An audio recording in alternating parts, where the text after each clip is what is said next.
Et t'as vu mon nouveau téléphone? Et il est trop bien! Et en plus, avec le VPN intégré à l'antivirus que j'ai mis dessus, je peux aller sur internet avec mon trafic qui est crypté. Aïe aïe aïe aïe aïe aïe. Vous entendez ça? Ce sont les premiers signes qu'une personne essaie de vous parler de notions qu'elle ne maîtrise pas.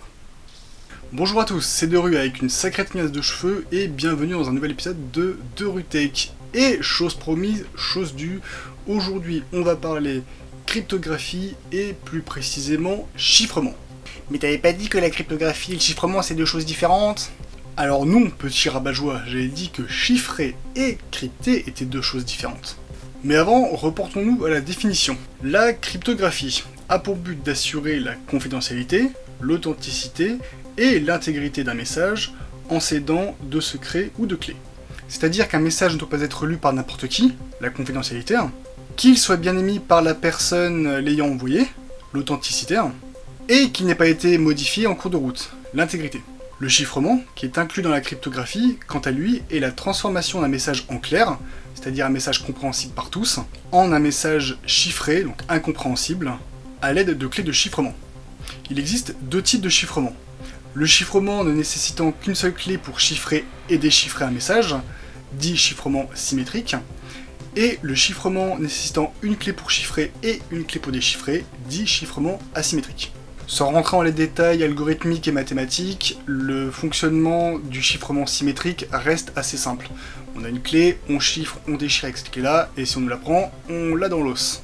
Je reste vraiment très simple. C'est comme utiliser une seule clé pour ouvrir et fermer une porte. Si on nous la vole, on l'a dans l'os. Le cas du chiffrement asymétrique, quant à lui, est beaucoup plus intéressant. Donc, comme dit précédemment, ce chiffrement nécessite deux clés.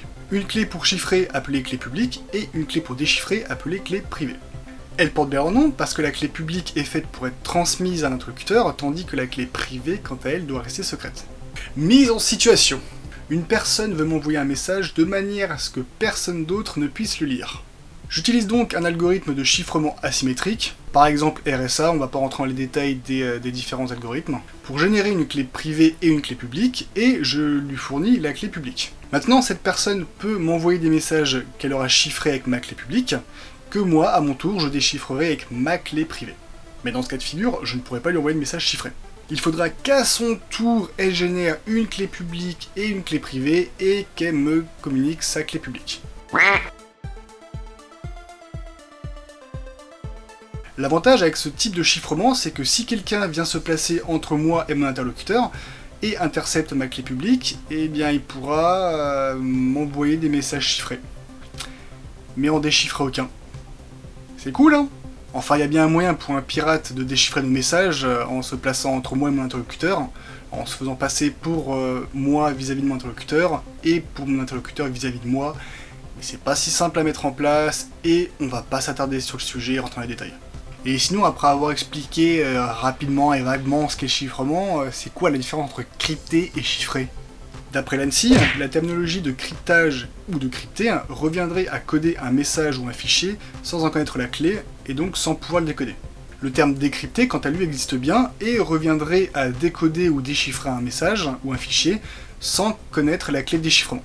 J'espère que cette vidéo vous aura plu, je suis resté très light dans mes explications, parce que le chiffrement fait appel à des notions de mathématiques et des notions d'algorithmique assez poussées, je voulais vraiment pas vous embêter avec ça.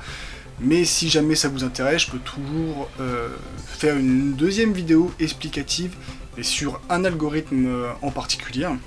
Donc là, en poussant un peu plus les notions mathématiques. Si jamais vous avez des questions, n'hésitez pas à les poster en commentaire. Sur ce, je vous souhaite une bonne journée, bonne soirée, bonne nuit, et surtout n'oubliez pas, la sécurité est l'affaire de tous.